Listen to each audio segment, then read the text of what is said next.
ഒരു ചെറിയ ഗ്യാപ്പിന് ശേഷം വീണ്ടും അധിക്ഷേപ പരാമർശവുമായി കേന്ദ്ര സഹമന്ത്രി സുരേഷ് ഗോപി എത്തിയിട്ടുണ്ട്. എയിംസ് കേരളത്തിലേക്ക് വരുമെന്ന് അവകാശവാദം ഉന്നയിക്കുന്നതിനിടെയാണ് സുരേഷ് ഗോപി അധിക്ഷേപ പരാമർശം നടത്തിയത്. കേരളത്തിൽ എയിംസ് വരും മറ്റേ മോനെ എന്നായിരുന്നു സുരേഷ് ഗോപിയുടെ വാക്കുകൾ. തൃപ്പൂണിത്തുറയിൽ BJP സംഘടിപ്പിച്ച യോഗത്തിൽ പങ്കെടുത്ത് സംസാരിക്കവെയാണ് സുരേഷ് ഗോപി ഈ പരാമർശം നടത്തിയത്. എയിംസ് വരും എന്ന് പറയുന്നത് ആരെയൊക്കെയോ ഭയപ്പെടുത്തുന്നുണ്ടെന്നും അങ്ങനെയുള്ളവർ ആ ഭയത്തിൽ മുങ്ങി മരിക്കട്ടെ എന്നും കൂടെ സുരേഷ് ഗോപി പറഞ്ഞു. കൂടുതൽ പേരുകൾ നിർദ്ദേശിക്കൂ എന്ന് മാത്രമാണ് നമ്മുടെ കേന്ദ്ര സർക്കാർ കേരളത്തിലെ സർക്കാരിനോട് 2015 മുതൽ ആവശ്യപ്പെട്ടുകൊണ്ടിരിക്കുന്നത്. നിങ്ങൾ തരുന്ന 2-3 ജില്ല മാത്രമല്ല, ഒരു 5 ജില്ലകളുടെ പേര് തരൂ എന്നാണ് കേന്ദ്രം ആവശ്യപ്പെട്ടത്. ഇപ്പോഴും അതുതന്നെയാണ് കേന്ദ്രം ആവശ്യപ്പെടുന്നതും. കേരളത്തിൽ എയിംസ് വരുമെന്ന് പറയുമ്പോൾ പലരും അങ്കലാപ്പിലാകുന്നുണ്ട്. പുച്ഛിക്കുന്നത് അവരുടെ DNA ആണ്. അവരത് ചെയ്തുകൊണ്ടിരിക്കട്ടെ എന്നും സുരേഷ് ഗോപി പറയുന്നു. ഇന്ത്യയിലെ സാധാരണ മനുഷ്യരുടെ പച്ചക്കറി കടകളിൽ വരെ ഡിജിറ്റൽ ട്രാൻസാക്ഷൻ ഉണ്ടാകുമെന്ന് അരുൺ ജെയ്റ്റ്ലി ഒരിക്കൽ പറഞ്ഞപ്പോൾ രാജ്യസഭയിൽ ഒരു വലിയ സാമ്പത്തിക വിദഗ്ധൻ, സുപ്രീം കോടതിയിലെ വലിയ വക്കീൽ രാജാവ് എന്താണ് പുച്ഛിച്ചതെന്ന് കണ്ടതല്ലേ?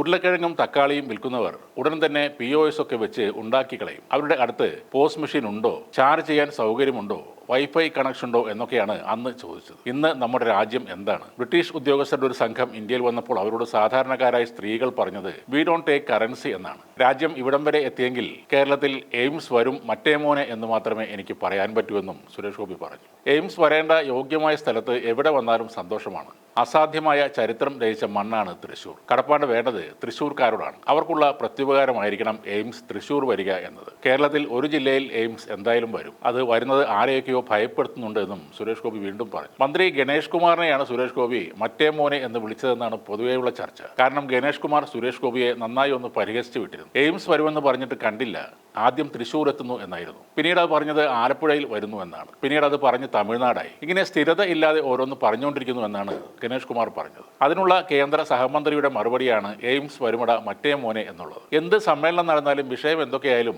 സുരേഷ് ഗോപി ഈയിടെ സ്ഥിരമായി പറയുന്ന ഒരു കാര്യമാണ് എയിംസ് വരും എന്നത്. അതിന്റെ കൂടെ മെട്രോ വലിച്ചു നീട്ടി തമിഴ്നാട് വരെ കൊണ്ടുപോകുന്ന കാര്യവും അദ്ദേഹം പറയാറുണ്ട്. ഇതൊക്കെ എന്തേ വന്നില്ല എന്ന് ആരെങ്കിലും ചോദിച്ചാൽ മറ്റേ മോനെ എന്നാണ് മറുപടി. അതേപോലെ ഈ എയിംസ് വരുമ്പോൾ ചിലർ ഭയക്കും, ചിലർ പരിഭ്രമിക്കും. അവരൊക്കെ ഭയത്തിൽ മുങ്ങി മരിക്കട്ടെ എന്നൊക്കെയാണ് സുരേഷ് ഗോപി സാർ പറയുന്നത്. എന്തിനാണ് ആളുകൾ പേടിക്കുന്നത്? ഈ വരുന്നത് എയ്ഡ്സ് ഒന്നുമല്ല, എയിംസ് ആണ്.